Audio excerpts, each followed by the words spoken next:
নমস্কার, আমি প্রীতি। আমার প্রথম ভিডিওতে আপনাদের সকলকে স্বাগত জানাই। আজ প্রথম আমার হাইকোর্ট যাওয়ার ছোট্ট একটি ভিডিও আপনাদের সকলের সাথে শেয়ার করছি। আজ 27 তারিখ বুধবার, সকাল 10টার মতো বাজে। এখন আমি বাড়ি থেকে কাঁদি যাওয়ার উদ্দেশ্যে রওনা হয়েছি। এখান থেকে যাব কাঁদি, তারপর সেখানে কলেজে কিছু কাজ সেরে যাব কাটোয়া। তারপর সেখান থেকে সকালে আছে ট্রেন, সেই ট্রেনে করে হাইকোর্ট। চলুন তাহলে যাওয়া যাক।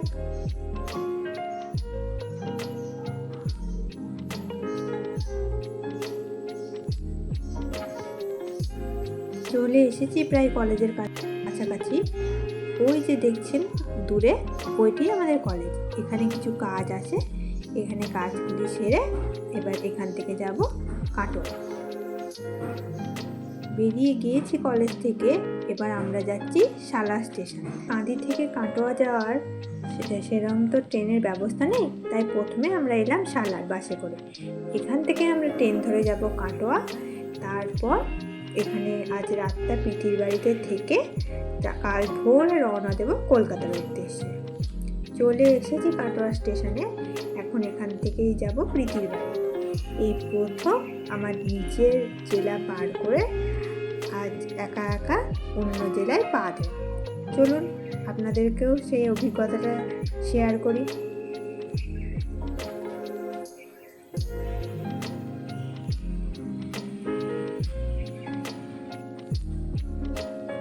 আজ 28 তারিখ বৃহস্পতিবার।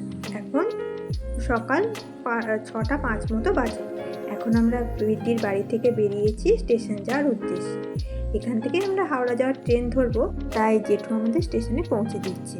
আর এই হলো আমাদের ট্রেন। এই ট্রেনে করেই আমরা এখান থেকে যাব হাওড়া। 6টা 20-তে ট্রেন, তবুও আমরা তাই একটু লেট করে ফেলেছি। তবু যাই হোক, ট্রেনটা পেয়ে গিয়েছি।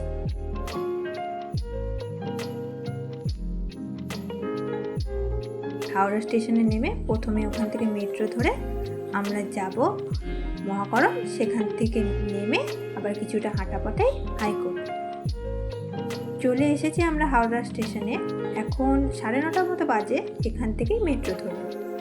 এই যে ডান দিকে মেট্রো, এদিক দিয়ে মেট্রো ধরে যাব মহাকরণ।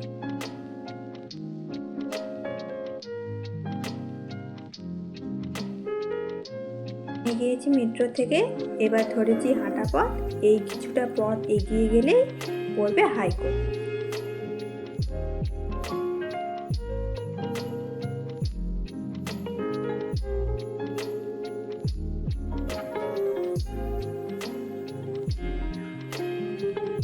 চলে এসেছি আমরা হাইকোর্টে। এখানেই আমরা কলেজের সকলে জমায়েত হয়েছি। এখান থেকে আমাদের কলেজের স্যাররা হাইকোর্টের ভেতরে নিয়ে যাবে।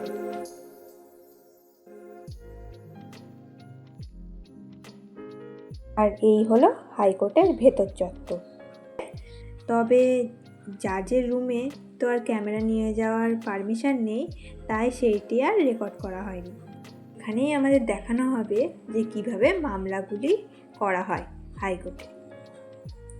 চলুন, এই ছিল আমাদের হাইকোর্ট ভিজিট। ল স্টুডেন্টদের হাইকোর্ট ভিজিট কেমন হয় তা আপনাদের সাথে শেয়ার করলাম। এবার ধরেছি বাড়ি ফেরার পথ। এখান থেকে যাব কাটোয়া। তারপর 9টার আমার ট্রেন আছে, সেখান থেকে আমি যাব বহরমপুর। বেশ, আজ তবে এখানেই রাখি। সকলে ভালো থাকবেন, সাবধানে থাকবেন।